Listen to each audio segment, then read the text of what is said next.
Hello, Augies Worldwide. I'm Dave Kassler, amateur radio call sign KE0OG, here with another episode of Ask Dave. Today's question comes from W1SWL/AG, and his name is Art. Now, the /AG means he just passed his general exam, but he doesn't have the official upgrade from the FCC yet, which, now that we're doing this, he sent this question in early this month. By now, he will have been able to erase the AG because the system will show him as a general. He is building his general station. Now, if you're building a general station, I would ask you to take a look at dkassler.com/reference. This is the so-called reference station. It is, for all the different parts and elements of your station, a suggestion for what you might do. If you follow every recommendation in there, you'll put a very nice station together that should satisfy you for years. However, you may have a preference. For example, you might want to substitute the Yaesu FT991A in place of the ICOM 7300. I picked the ICOM 7300 for the reference station because it is so very popular and is well understood. Lots and lots of people have it, and you can ask as many questions as you might. Note that for the antenna, I picked the MFJ 2010, which will get you on 40 and 20, and those are the two most active ham bands right now. There are other ham bands that are necessary. One of the things that he asks about is the DX Commander antenna. And we now have enough experience with the DX Commander antenna that I can recommend it. It's actually less expensive than a lot of verticals. I'm talking about the DX Commander Classic. Not only is it less expensive, but it works very well as a vertical. It has a very small footprint, only a circle that's 20 feet in diameter.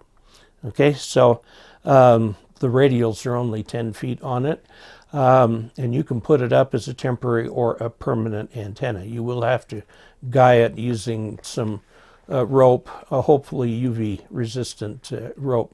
It works quite well, so I'm now recommending that antenna for people as an alternate to the reference station antenna.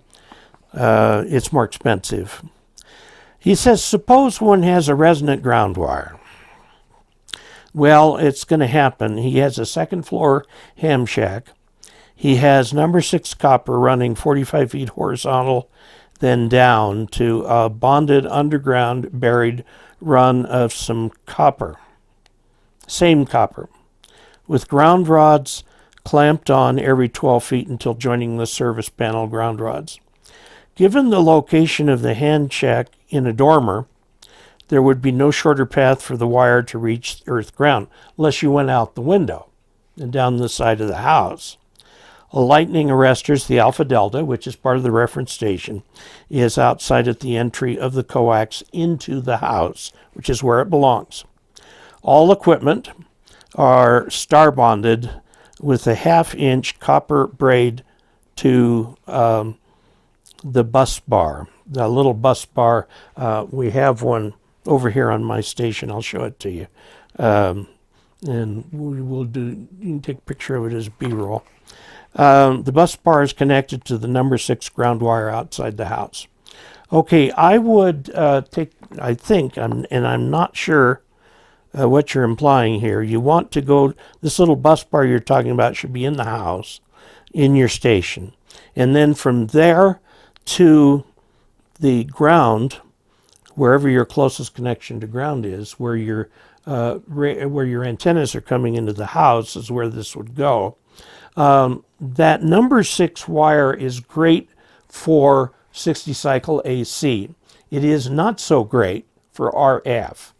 I would supplement that, not necessarily replace it, but supplement it with like a 1-inch braid or 1-inch piece of copper strap from that bus bar all the way down to the ground. That'll give you a better RF ground.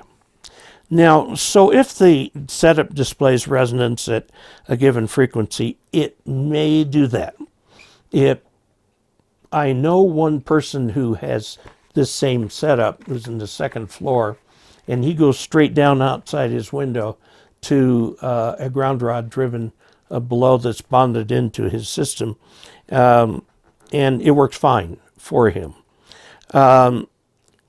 If you have a problem, I would recommend that you experiment with a thing like a counterpoise in the shack, or you can move wires around, different routing, so on and so forth, until you find something where you don't have resonances in the ham band.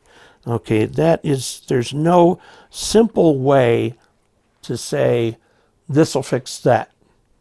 You've got the MFJ artificial ground, which is really a tunable counterpoise. You can put a counterpoise in yourself, but it will change value with different bands and so on. So there are lots of things that you do. I suspect when you put this in, since you've been so careful, you're not going to have a problem. Now, you've got that ground rod, that number 6 wire, going all the way to your utility ground with ground rods every 12 feet. That's fine. That is best practice. Not very many people do it, but it is best practice. If you've used bare number 6 wire, you can bury it. It makes it act a little ground rod-ish if you do that.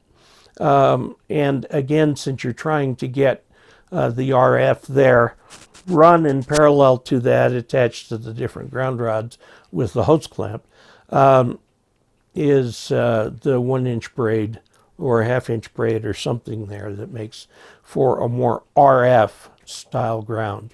And I think you'll be in good shape doing that. So first of all, Art, what I want to do is congratulate you for your upgrade to General. It takes a lot of work and determination and dedication. And so welcome aboard to HF. And if you, again, go to dcastler.com/reference, you'll find a reference station there all spelled out. So there are suggestions for actual part numbers you can order and put into your station. You may choose to deviate from that, and that's why I call it a reference station. It's not a mandatory station, it's a reference station. If you would like to support this channel, I would like you to do so. You can go to dcastler.com/support and look for ways that work best for you. There's a tip jar, there's a recurring tip jar on PayPal, both on PayPal, and there is Patreon. Now, Patreon does take out a bigger hunk of money than PayPal does. That's why some people prefer PayPal. But Patreon gives a nice way of communicating back and forth, and it has a little forum on there where you can add your comments that the other patrons can see. So thank you very much, and until we next meet, 73.